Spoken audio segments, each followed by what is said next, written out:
외국 여행을 가거나 거리에서 외국 사람들을 만나서 서로 친하게 되면 연락처를 주고받는 대신에 페이스북으로 친구를 추가하고 메신저로 소통하는 것이 일반화되어 있습니다. 페이스북 친구들의 소식을 보고 좋아요와 댓글로 소통하는 시대입니다. 제 경우도 많은 지인들이 제 근황을 페이스북으로 보고 있습니다. 며칠만 페이스북에 글 안 올리면 무슨 일이 있냐고 전화가 올 정도입니다. 또한 좋은 정보나 기사를 보게 되면 누가 시키지 않아도 페이스북에 공유합니다. 그래서 오랜만에 오프라인 모임에서 만난 친구들도 서먹서먹하지가 않습니다. 이처럼 시간과 공간을 넘어서 소통할 수 있는 공간이 바로 소셜 네트워크 세상입니다. 최연결 사회는 광범위한 SNS, 소셜 네트워크 서비스의 확산을 가져왔습니다. 페이스북으로 촉발된 소셜 네트워크 서비스의 확산은 이미 우리 사회의 소통과 생산 방식의 혁신을 일으키고 있습니다. 이로 인해 소비자가 생산에 광범위하게 참여하는 등 생산, 유통, 소비 부분에서 혁신적인 변화가 감지되고 있습니다. 또한 이 SNS는 멀리 떨어져 있거나 직접 만나지 못하더라도 웹상에서, 인터넷상에서 서로 소식과 정보 등을 주고받을 수 있기 때문에 친구나 동료 등 아는 사람과의 관계를 강화시키고 또 새로운 관계들을 쌓으면서 폭넓은 인간관계를 형성할 수 있도록 도와줍니다.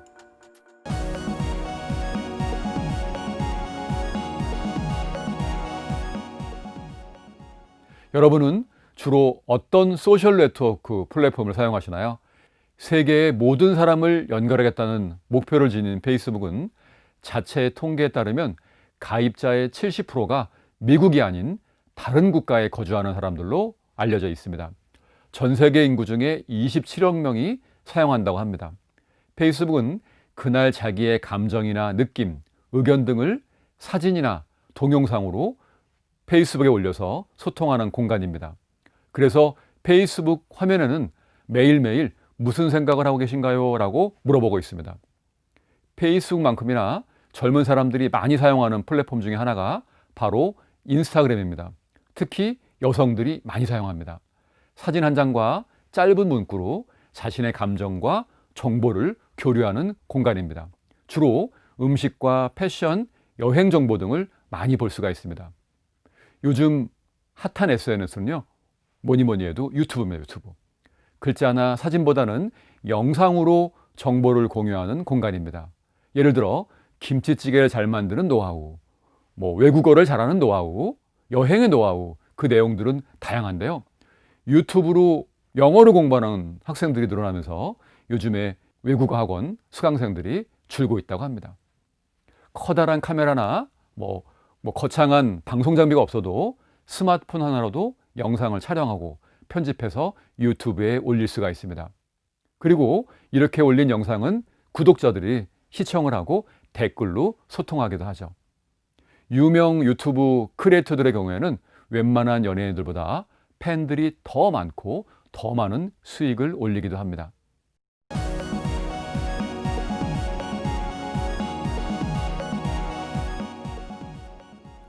앱 리테일 분석 서비스인 YG앱의 조사에 따르면 한국인이 가장 오래 사용하는 앱은 유튜브라고 합니다. 2019년 8월 국내 안드로이드 스마트폰 이용자의 앱별 사용자 시간을 조사한 결과 1인당 유튜브 평균 사용 시간은 1391분으로 나타났는데요. 하루에 45분 이상 유튜브를 시청하는 셈입니다. 그중에 유튜브 이용 시간이 가장 높은 연령은 10대입니다. 한 달 동안 1인당 평균 2,500분, 약 41.6시간, 즉 하루에 평균 1시간 20분씩 유튜브를 이용하는 것으로 나타났습니다.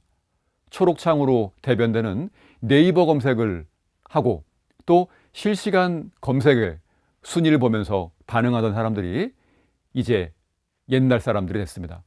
1990년대 중반부터 2000년대 중반 사이에 출생한 Z세대는 초록창이 아닌 빨간 창인 유튜브에 더 반응을 합니다. 넷플릭스, 웨이브 등 인터넷 동영상 서비스 플랫폼 수가 늘어나고 있지만 유튜브는 정상을 굳건히 지키고 있습니다. 구글 플레이에 등록된 앱의 총 사용 시간 중에 유튜브 점유율은 88%에 달한다고 합니다.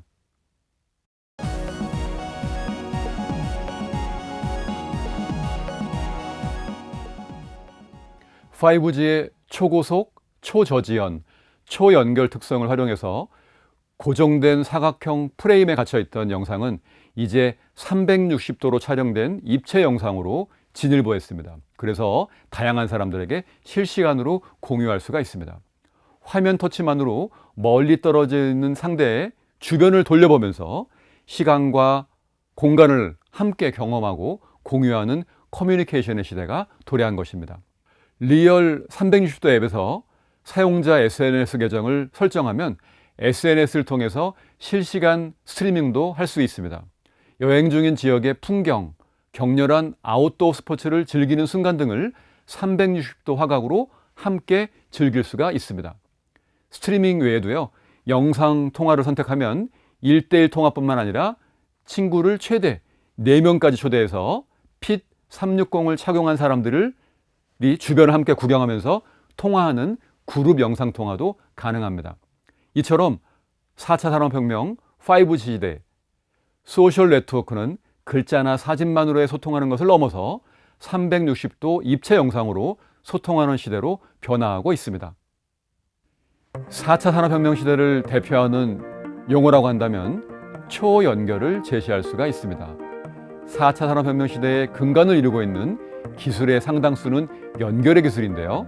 이러한 연결의 기술은 물리적인 한계성을 무색하게 만들었으며 과거에는 아무런 관련성이 없어 보이는 것을 연결시킴으로써 이전에는 접해보지 못한 새로운 경험을 우리에게 제공해 줌으로써 편중되었던 우리의 시각과 관점을 바꾸어 놓기 시작했습니다. 그리고 5G 시대의 도래로 더 빨리 영상을 올리고 공유할 수 있어서 초연결 시대가 더욱 가속되었다고 할 수 있겠습니다. 이제는 초연결된 세상에서 스마트폰으로 소셜 네트워크 서비스에 자신의 감정과 소식들을 올리고 축하받고 위로받는 시대입니다. 하지만 양날의 칼처럼 소셜 네트워크 서비스에는 분명히 역기능은 존재합니다. 불특정 다수의 관심을 얻기 위해서 SNS를 이용하는 것보다는 진정으로 의미가 있는 교류를 추구하도록 노력해야 하고요. 개인정보나 저작권 침해 같은 문제가 발생하지 않도록 노력해야 할 것입니다.